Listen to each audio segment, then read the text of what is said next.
Je voudrais revenir ce matin sur un épisode de l'Évangile de Matthieu au chapitre 26 que nous allons lire tout à l'heure. Un épisode qui prend place le jeudi soir, jour de la Cène.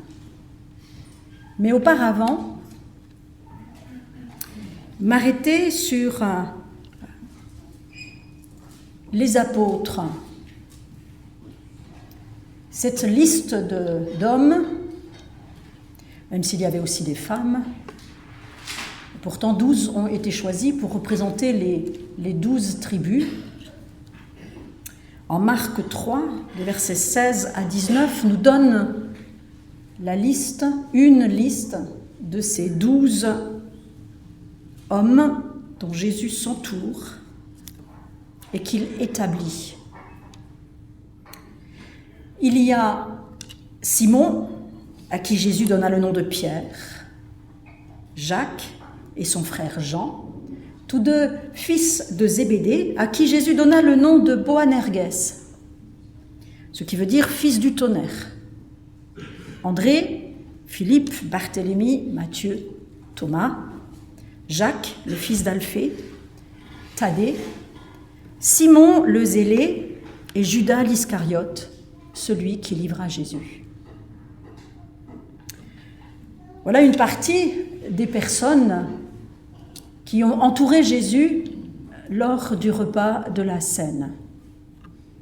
La Cène, la Pâque juive, était, vous le savez, un repas de famille dans lequel petits et grands étaient là. Donc on peut imaginer qu'autour de ces 12 hommes, il y avait bien d'autres personnes, notamment tous ceux et toutes celles qui ont suivi Jésus. Je me suis arrêtée néanmoins sur cette liste parce que je me suis dit quand même, quel drôle de bouillon! Un ensemble de personnalités très différentes, les unes des autres, un peu à la manière d'une liste électorale ou bien d'une église, tiens. On y trouve des gens très engagés, des bouillants. Ouah, il y en a qui ont la niaque. Quand vous voulez les faire lever pour crier « Jésus est ressuscité », ils sont toujours les premiers. Je parle de personnes en particulier, n'est-ce pas? À la pointe de certains combats. Ils sont là dans cette liste. Simon le Zélé, à la pointe d'un combat sociétal de l'époque. Et puis des hommes que Jésus rebaptise les fils du tonnerre. Pourquoi? Parce qu'à chaque fois qu'il y avait un problème, il voulait faire descendre le feu du ciel. Allez, on y va! On est au taquet! Il y en a là? Oui, il y en a. Bien sûr. Alors, quand on voulait parler avec les fils du tonnerre, j'imagine que ça ne devait pas être très très calme. Et qu'ils devaient toujours avoir 1000 idées à la minute. On y trouve aussi dans cette liste des gens beaucoup plus discrets, des personnes dont les évangiles ne rapportent les noms qu'ici. Thaddée. Cherchez dans les évangiles, dans les lettres, vous ne trouverez nulle part ailleurs le nom de Thaddée. Et pourtant, nul doute que cet homme était important et qu'il a fait une œuvre extraordinaire, puisque Dieu, à travers Jésus, l'a choisi pour cela. Il a certainement dû faire la différence. Et pourtant, on ne sait que cela. Il s'appelle Thaddée. Et puis, il y a des hommes, je dirais ambivalents, des Simons, dont Jésus change le nom, non pas pour mentionner une caractéristique de son comportement, comme ça a été le cas pour les fils du tonnerre, mais pour orienter sa destinée à la manière de certains épisodes bien connus de l'Ancien Testament. Tu t'appelleras Pierre. Mais on connaît l'histoire de Simon. On sait que parfois il est bouillant, il saute d'une barque, et puis parfois il se carapate. Ambivalent. Pas toujours très clair sur tous les sujets. Cité en premier. Tu es Pierre, et sur cette pierre, je bâtirai mon église. Il est là en premier, et pourtant... Et puis le dernier, un autre, ambivalent, notable.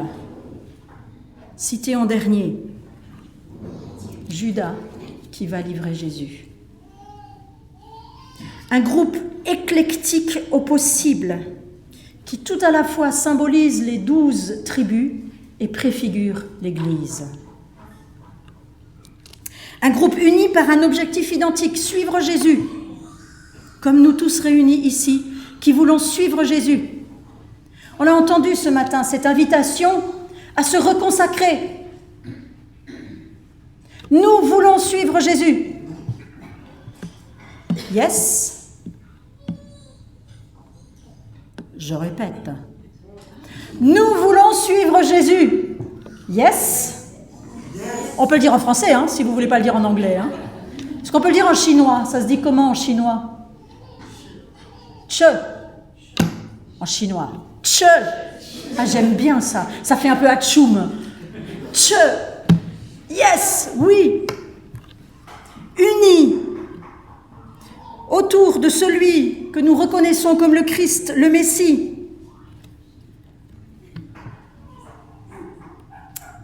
Et pourtant,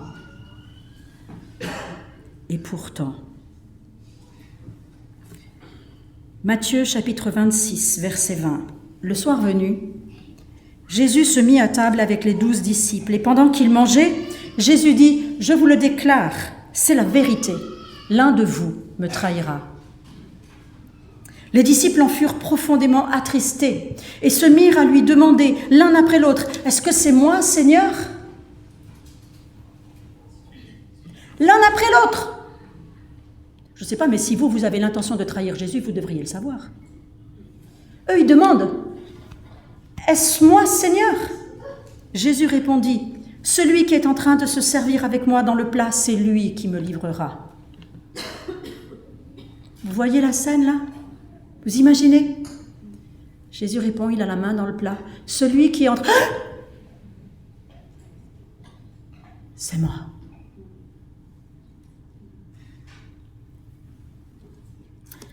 Le Fils de l'homme va mourir comme les Écritures l'annoncent à son sujet, mais quel malheur pour celui qui livre le Fils de l'homme. Oh, c'est moi.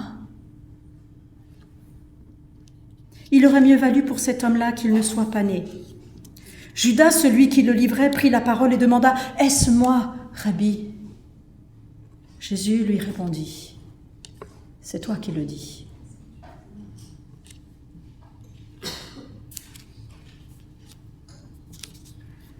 Autrement dit, il avait encore le choix. Pendant le repas, Jésus prit du pain et après avoir prononcé une prière de bénédiction, il le partagea et le donna à ses disciples. Il leur dit « Prenez et mangez, ceci est mon corps. » Il prit ensuite une coupe de vin et après avoir remercié Dieu, il la leur donna en disant « Buvez-en tous, car ceci est mon sang. » Le signe de l'alliance de Dieu qui est versé pour vous, pour une multitude de gens, pour le pardon des péchés. Je vous le déclare, dès maintenant, je ne boirai plus de ce fruit de la vigne jusqu'au jour où je le boirai de nouveau avec vous dans le règne de mon Père. Ils chantèrent ensuite les psaumes de la fête, puis ils s'en allèrent au mont des Oliviers. Alors Jésus dit à ses disciples, « Cette nuit même, vous tous qui voulez me suivre, vous allez tous m'abandonner, car on lit dans les Écritures, « Je frapperai le berger et les moutons du troupeau seront dispersés. Mais une fois ressuscité, je vous précéderai en Galilée. » Jésus lui répondit, « Ah non, non, non, non, non, non, non, non, non, non, non, non, je te le déclare. Jamais. Si tous les autres t'abandonnent, tous, lui, elle, tous. Mais pas moi. Je ne t'abandonnerai jamais. Jésus lui répondit, « Je te le déclare, c'est la vérité. Cette nuit même, avant que le coq chante, tu m'auras renié 3 fois. Pas une seule, Pierre, 3 fois. » Pierre lui dit, Ah, pardon Seigneur. Mais non, mais non, mais non. Même si je dois mourir avec toi. Jamais je ne te renierai. Et tous dire la même chose. Tous dire la même chose. Quel beau leader, Pierre, qui emmène tout le monde dans le déni.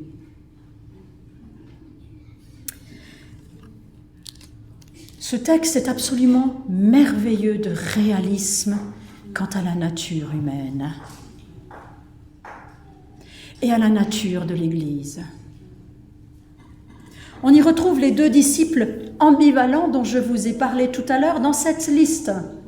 Pierre cité en premier, Judas en dernier. Et maintenant c'est Judas qui est annoncé en premier autour de la trahison et Pierre en dernier autour de l'abandon de tous et de Pierre en particulier.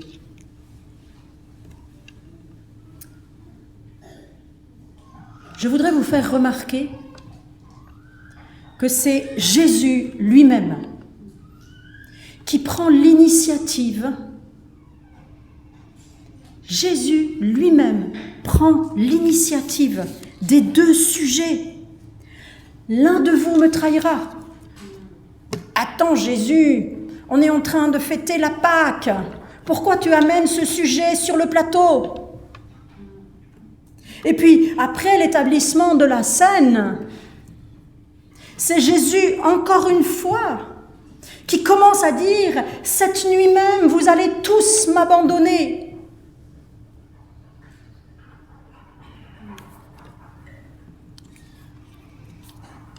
Entre ces deux annonces de la trahison et de l'abandon, l'Évangile de Matthieu nous propose l'établissement de la scène que nous allons prendre tout à l'heure. Le don de Dieu qui se manifeste au beau milieu. Et ce n'est pas un hasard, c'est voulu, c'est parole de Dieu pour nous.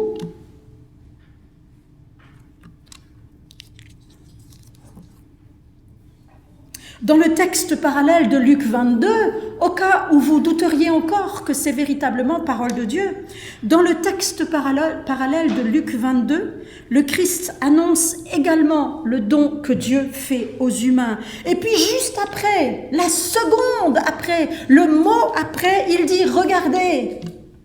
Regardez quoi ?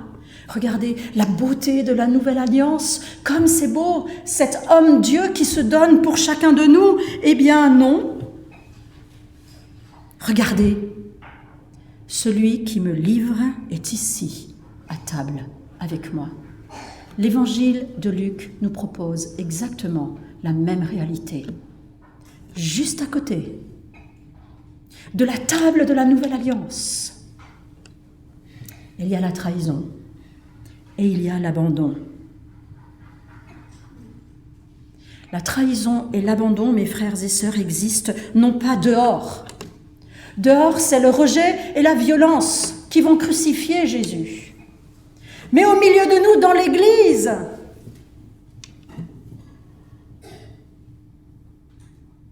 cessons une bonne fois pour toutes de nous croire des parfaits.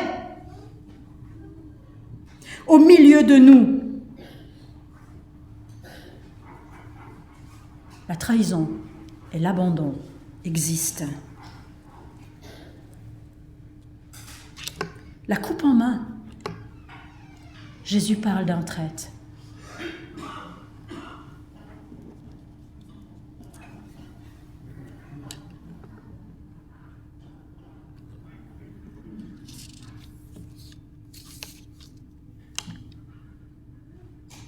C'est certainement l'un de ces petits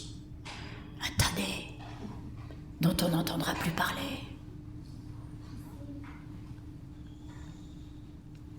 Ou peut-être un de ces fils du tonnerre. Ouais, ça doit être lui. Tous capables de vouloir faire descendre le feu du ciel, des vrais charismatiques ceux-là.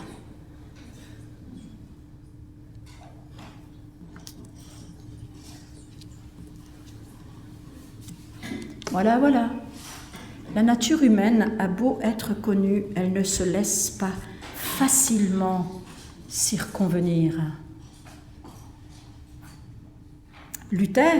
Martin Luther, le grand réformateur, disait dans un de ses propos de table que lors de son baptême, rebaptême, il avait bien essayé de noyer le vieil homme.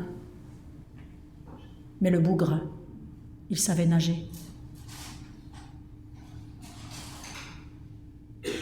L'auteur de l'évangile, des deux évangiles, nous signale d'une façon forte, à travers cette construction particulière, que tout service, mes frères et sœurs, et ceci nous concerne aujourd'hui, tout service, toute volonté d'entrer dans un service ou même de faire partie de l'Église comme membre, comme ami, le cercle le plus lointain possible à la suite de Jésus, va se heurter tôt ou tard à l'expérience de la trahison ou de l'abandon.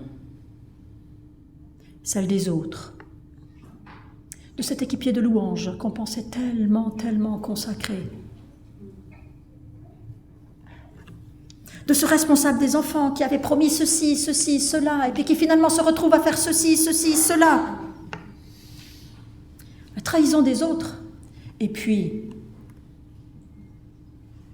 la nôtre. Parce qu'il n'y a pas que les autres qui trahissent. Il y a moi aussi. Ah non, moi je ne suis pas comme Pierre, moi. Si.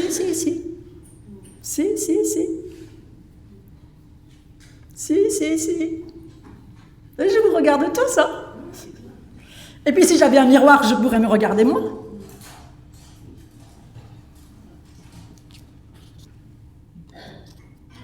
Bien sûr, nous ne trahissons pas à la manière de Judas. Mais il y a des manières très quotidiennes, très banales, d'abandonner ou de trahir nos frères et sœurs. Et cette expérience sera vécue d'autant plus violemment que nos attentes sont élevées. Nous en espérons tant de l'Église, nous en espérons tant de nos familles, de nos parents chrétiens, nous en espérons tant de ce mariage, de cet époux chrétien, de cette femme chrétienne qui devrait être comme ci, qui devrait être comme ça, de ce pasteur, de ce responsable de louange, de ce... Oh. Nos attentes, elles sont là, hein.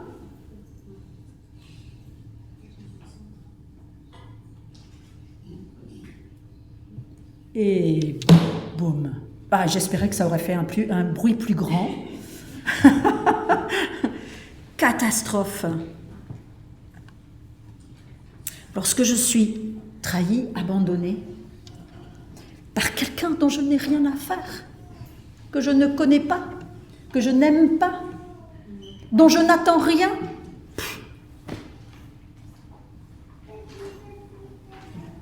Mais quand c'est mon frère, ma sœur, mon père, ma mère, mon mari, mon épouse, mon pasteur, mon responsable qui trahissent, qui nous abandonnent, quelle souffrance, mes frères et sœurs.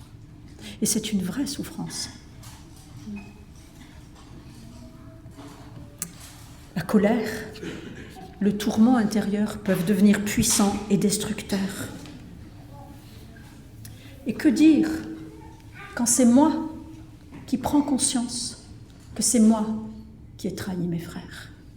La culpabilité, la honte, j'ai pas été à la hauteur.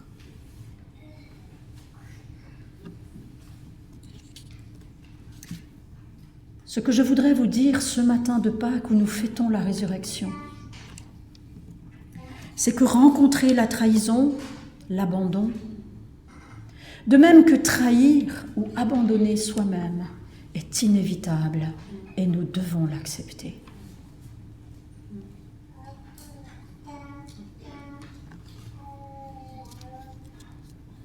Je dirais même plus, en tant que chrétien, passer par le feu, le crible de la trahison ou de l'abandon représente une expérience fondamentale. Pas plus grand que le maître, rappelez-vous. Vous voulez tenir jusqu'au bout? Amen. Moi aussi. Regardez comment vous réagissez face à la trahison, face à l'abandon. Regardez et travaillez sur ce point précis. Si votre réaction n'est pas conforme à celle du Christ,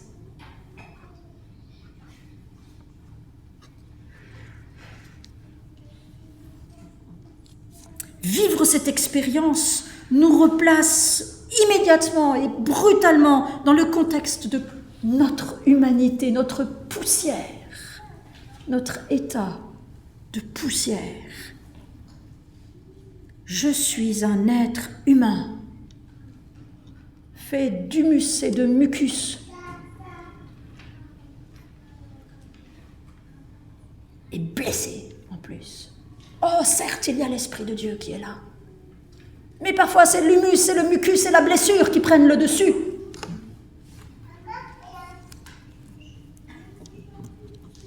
Même si je suis pasteur, responsable de louange, responsable de ceci, de cela, je ne suis à ce moment-là qu'un pauvre être humain, limité, avec un cœur tortueux par-dessus tout, et reconnaissons-le, des pensées, des désirs, pas toujours très convenables. C'est nous. Autour de la scène, il y avait l'abandon et la trahison. C'est nous qui sommes là. C'est lorsque je comprends que je suis moi-même capable de trahir, que je deviens humble, de l'humilité qui est la clé pour un service juste devant Dieu. C'est lorsque je sors de ce complexe de Pierre, moi jamais, que je deviens apte au service. C'est pour ça que Jésus revient voir Pierre après en lui disant « Pierre, est-ce que tu m'aimes ?» Parce que Dieu ne rejette pas. Il ne dit pas « Oh, tu m'as trahi, toi, dégage !» Ça, c'est les jeunes d'aujourd'hui. Hein. « Tu m'as trahi, moi personne ne me trahit, tu m'as trahi, une fois c'est fini. » Dégage. Pardon, j'aime bien m'amuser parfois. Non. Jésus sait. Rappelez-vous, c'est lui qui a amené les sujets sur la table. C'est lui qui a fait émerger exprès, avant et après l'établissement de la scène, il a fait émerger ces deux sujets exprès pour qu'on arrête de s'illusionner sur ce que nous sommes. Parce que tant que nous nous illusionnons, nous ne pouvons pas suivre jusqu'au bout. Et oui, pour tenir jusqu'au bout, il faut arrêter de s'illusionner sur ce que nous sommes et sur nos capacités. Ce n'est que lorsque je réalise mes propres limites, ma propre capacité de blesser les autres, que je suis capable d'accepter, d'accueillir la trahison, l'abandon, la blessure que me fait le frère, la sœur. Ce n'est qu'après avoir accepté mes failles et celles des autres que je cesserai de considérer les désaccords, les lectures, les compréhensions différentes de toutes les situations comme des trahisons. Vous comprenez? Là, ce que je suis en train de dire, c'est que parfois, on vit des expériences et des circonstances qu'on considère comme étant des trahisons alors qu'elles n'en sont pas, ce sont juste des lectures différentes.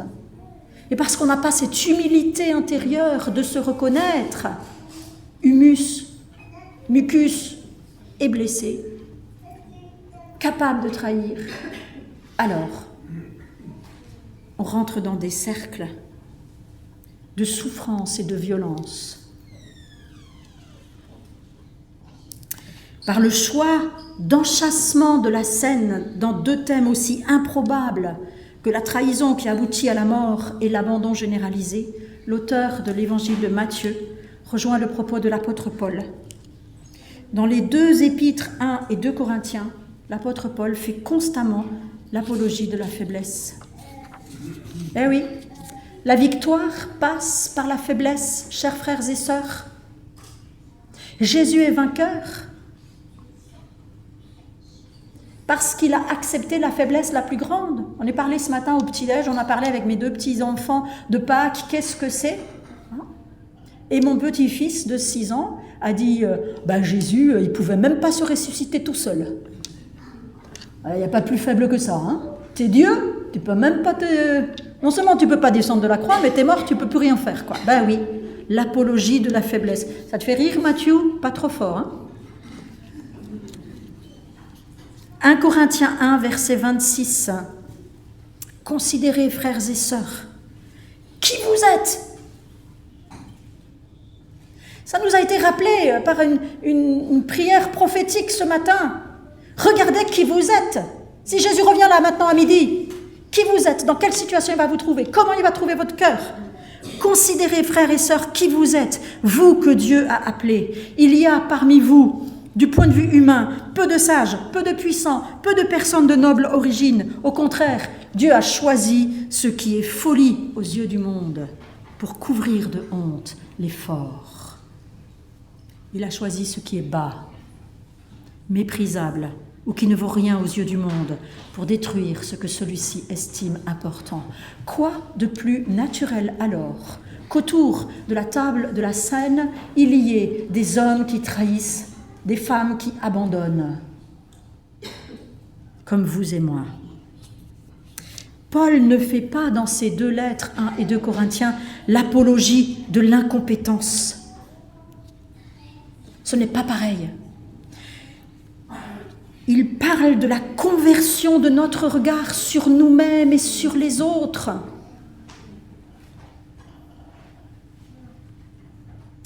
Chers frères et sœurs, je le répète et je le martèle partout où je passe, toute expérience vécue, toute compétence acquise,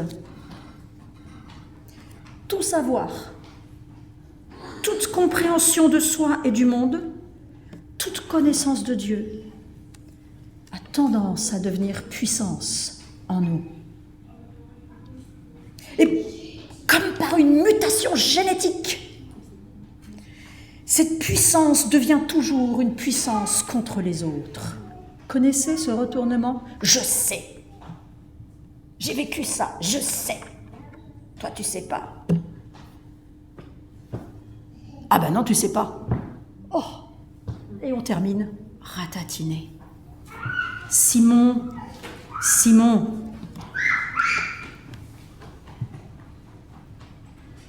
C'est ainsi que Pierre, enfermé dans sa certitude à propos de sa propre capacité à suivre le Christ, quand même, il avait vu Jésus transfiguré. Oh, je fais partie de l'élite, moi. Hein ? N'est-ce pas ? On n'était que 3 sur 12. Hein ?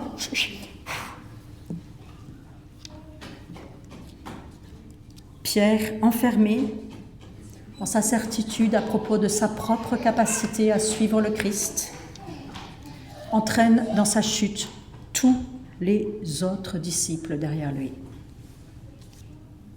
Satan vous a réclamé pour vous passer au crible.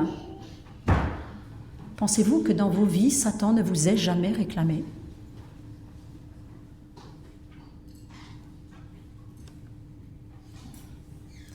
Mais j'ai prié pour toi, dit Jésus, afin que ta foi ne vienne pas à te manquer. Et quand tu seras revenu à moi,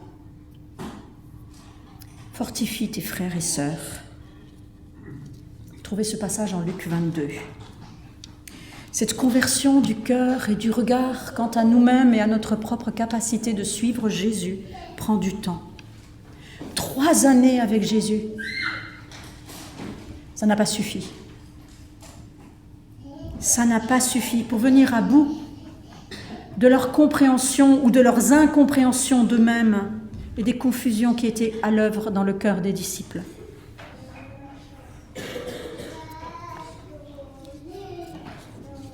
Il n'est jamais agréable de reconnaître que nous avons été le jouet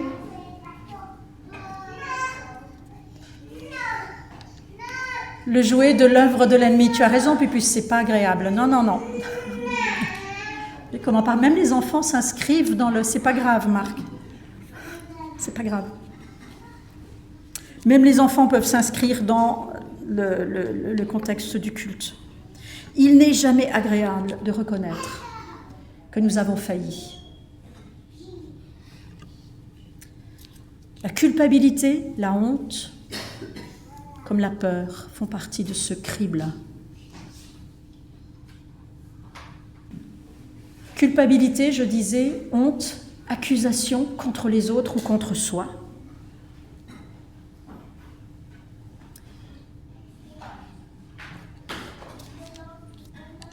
L'heure du crible vient toujours. Toujours dans la vie du croyant. Et Jésus n'a pas prié pour que ce crible soit évité. Il a prié pour que la foi ne faillisse pas. Parce que si la foi ne faillit pas, alors le disciple devient capable de marcher, de suivre et de servir autrement. Chaque croyant le vit, chaque église le vit. J'ai connu des églises qui ont vécu des trahisons abominables de la part de responsables. Certaines ont mis la clé sous la porte et c'était juste. D'autres ont essayé de tenir, elles ont tenu encore certains temps et elles ont aussi mis la clé sous la porte. J'en ai accompagné plusieurs pour mettre la clé sous la porte. Ce n'est pas grave, l'œuvre du Seigneur continue, même quand une église met la clé sous la porte. Et puis certaines sont sorties victorieuses, plus grandes, affermies, plus proches d'un Dieu, d'un Jésus humble qui marche au milieu d'eux. Je voudrais ce matin vous proposer de prendre la scène en souvenir non seulement de ce que Jésus a vécu, mais aussi de cette construction si particulière qu'il a mis en place, que l'Évangile a mis en place autour de l'établissement de la scène. Prendre le pain et le vin avec un frère, une sœur, qui n'a pas fait ce qu'il fallait la semaine dernière ou le mois dernier, c'est le bon moment. C'est le bon moment pour reconnaître que lui et moi, même si lui a failli, elle a failli, lui et moi, nous sommes de la même pâte. Allez prendre le pain et le vin avec ce frère, cette sœur. C'est laisser la puissance du ressuscité œuvrer en nous.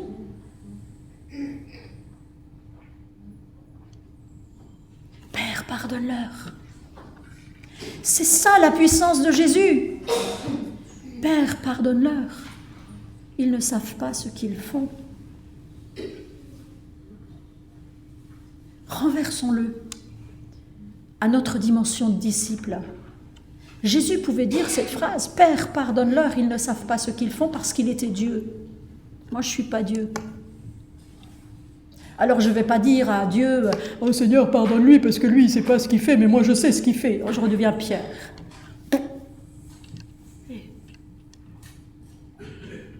Seigneur, je lui pardonne parce que je ne suis pas mieux que lui.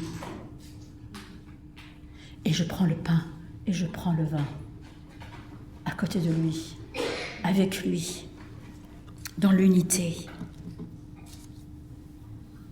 C'est à ce moment-là que nous recevons guérison, restauration dans nos relations. Et c'est à partir de là que nous servons de ce service spirituel qui est rendu possible par le don de Jésus.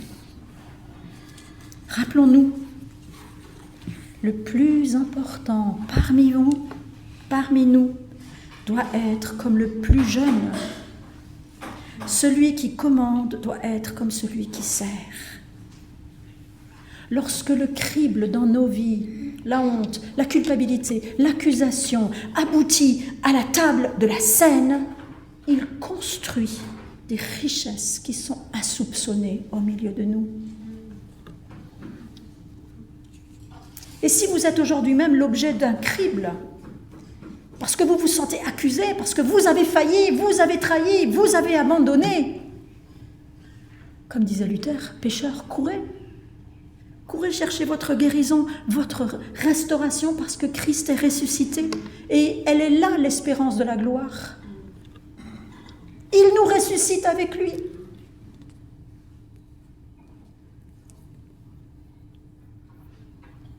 Alors je voudrais qu'on se lève tous et qu'ensuite, quand je vous appelle, vous veniez tous autour. On va essayer de faire, remplir les allées. On va se mettre autour de cette table, comme les 12, avec ceux qui vont abandonner, avec celui qui va trahir. Enfin, celui qui va trahir, il est parti après, mais bon, on ne parle plus de la même trahison.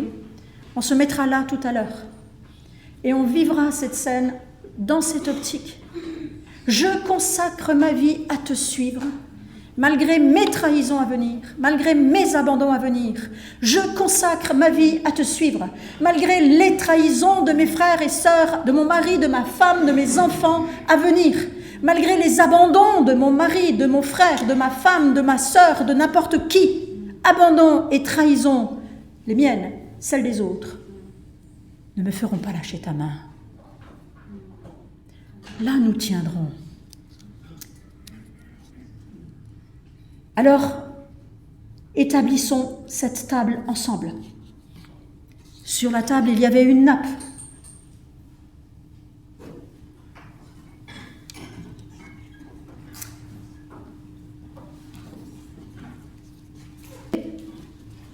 Avec des jolies fleurs.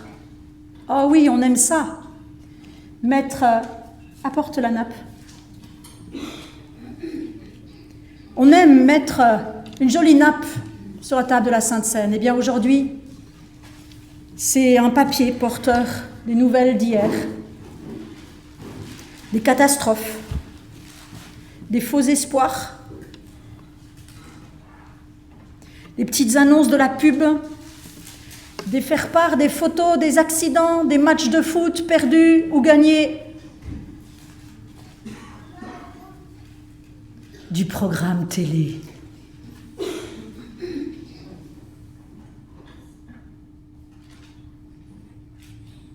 La nappe de nos vies est comme un levain mélangé, un peu de bon, un peu de mauvais. Voilà la nappe. On y enveloppe aussi les légumes au supermarché. Un enfant peut en faire un bateau. On peut en prendre un morceau pour allumer un feu de bois dans la cheminée ou une pipe. Une grand-mère peut passer son après-midi à faire les mots croisés. Et ce soir, dans la rue, peut-être qu'un homme va en faire son lit sur des cartons. C'est sur cette nappe de nos vies, de notre réalité humaine, que nous allons dresser la table de notre Pâques. Puis voici le pain qui représente ton corps, Seigneur. Mais il parle aussi de nos vies. Il est fait de farine, il est fait d'eau, de sel, de levain. Il est fait aussi, ce pain, du travail humain. Le pain de nos jours peut être frais, il peut être rassis, il peut être surgelé, industriel, ou bien croustillant et cuit au feu de bois. Il peut se trouver dans la corbeille des beaux restaurants et on peut le trouver aussi dans nos poubelles. Le Christ n'est pas dans le pain, je vous le rappelle, il est dans le pain partagé. Et puis pour dresser la table, il faut que nous rajoutions le vin. Alors voici le vin qui représente ton sang, mais qui lui aussi parle de nos vies. Il est fait de raisin, il est fait de sulfate, un produit chimique. Il est aussi fait du travail humain. Il peut s'agir d'un grand cru, un Bordeaux classé, ou bien d'un cubi en plastique. Il peut être vin de la fête, Il peut être vin de la solitude.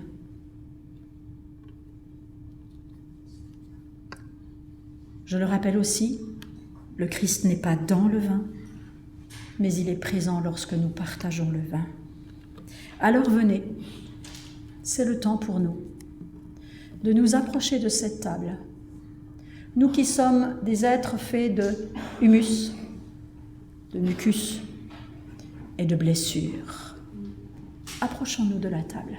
Seigneur, nous sommes là, devant toi, en tant que communauté. Nous mettons notre espérance et notre confiance dans la présence de ton esprit au milieu de nous. Seigneur, nous sommes là, dans nos faiblesses, dans nos fragilités humaines, avec notre capacité assumée de trahir, de te tourner le dos comme l'a fait Pierre, ou de t'abandonner comme l'ont fait tous les disciples. Nous savons, Seigneur, que nous sommes capables du meilleur et du pire. Alors donne-nous, Seigneur, d'être semblables à toi. Donne-nous, Père très saint, la force, l'humilité de nous reconnaître qui nous sommes et de tourner nos regards vers toi pour chercher à devenir chaque jour plus semblables à toi. Donne-nous en tant qu'Église d'être faibles et discrètes au regard des stratégies humaines, mais puissantes dans l'accueil des pauvres, dans la capacité à répandre ton esprit. Seigneur, nous te prions pour nos familles. Nous te prions pour nos micro-trahisons et abandons quotidiens dans nos familles, avec nos enfants, nos conjoints. Seigneur, bénis, pose ta main de guérison et de restauration. Ressuscite tout ce qui est mort dans nos maisons. Souviens-toi de nos moments de solitude et de nos moments de communion. Souviens-toi que nous avons donné beaucoup parfois et reçu peu. Souviens-toi, Seigneur, nous sommes là devant toi et nous voulons dire ensemble d'un même cœur et d'une même voix la prière des chrétiens. Je vous invite, notre Père,